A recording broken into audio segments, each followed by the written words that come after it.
Hello everybody, Con Burns is my name. I'm lecturing in Cork Institute of Technology, and this evening I'm just going to very briefly present the results and key findings associated with my research, I suppose, which is slightly different to Dara in that I just completed mine, whereas Dara is kind of in the early stages of his. So I'm going to talk about the correlates of adolescent GAA participation. And to anyone who doesn't know, when I'm talking about correlates, basically I'm kind of looking at reasons or factors that are associated with participation and dropout, so barriers and facilitators of participation. Very briefly, I'm just going to give a couple of pieces of information relating to background. So there's a lot of evidence that shows that physical activity and sport among adolescents is beneficial. There is also evidence, as Dara alluded to, that shows that participation in sport decreases and decreases quite rapidly during adolescence. And ultimately our goal and our aim is to maintain participation across adolescence. And in, I suppose, the strategic vision and action plan of GAA, it stresses the importance of games for all and promotion of games for all. So to effectively promote games and to keep adolescents involved, we need to have knowledge and understanding of these key reasons as to what makes people play and stay playing and what makes people stop playing. So this research project was a collaborative research project that was linked between CIT, University of Limerick and the GAA. It involved a number of focus groups interviews which there was over 30 focus groups interviews of adolescent sports participants and non-participants in phase 1, and this led on to phase 2, in which the students would have completed a questionnaire on the reasons of participation in sport. In total, there was 27 schools that participated, and over 1,000 adolescents were involved in the questionnaire phase.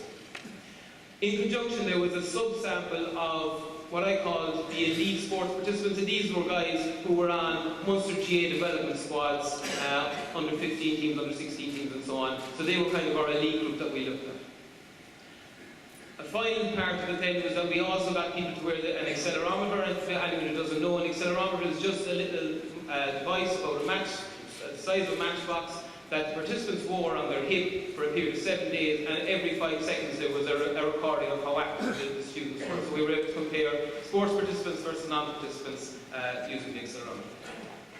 So just a couple of key findings, and the findings are very extensive, so I've just picked out 2 or 3 key findings which link very closely with what Dara found, or is showing. So firstly, from the focus groups, we found that this parent and peer support is really, really important.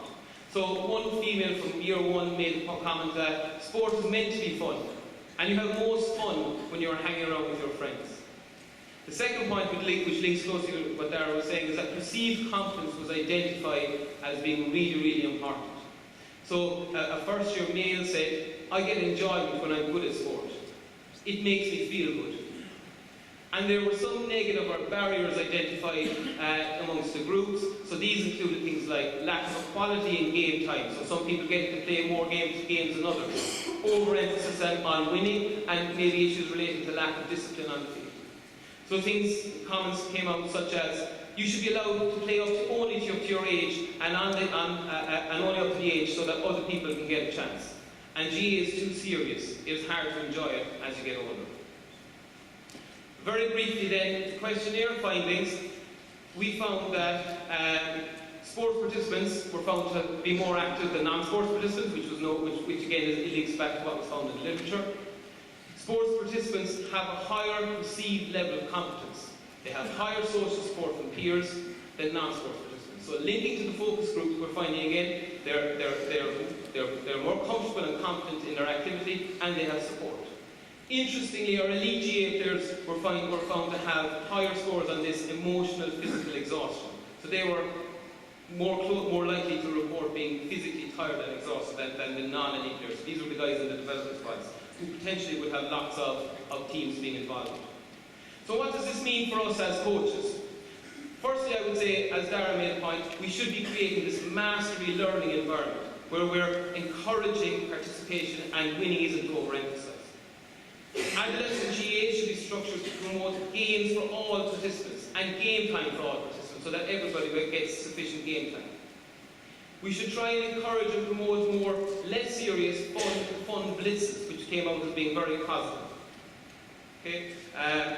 The promotion of social recreational games, it would be a positive thing. And also finally, that we look at how we structure our games to minimise burnout, especially amongst our elite athletes. Thank you very much. And just before I finish, as a result of my study, I have just done up a kind of an overview or a report, a brief report that I'm willing to, I have a number of copies here. If anybody wants to take them away, I have them here for you, so I can distribute them at the interval or at the end of the session. Thank you.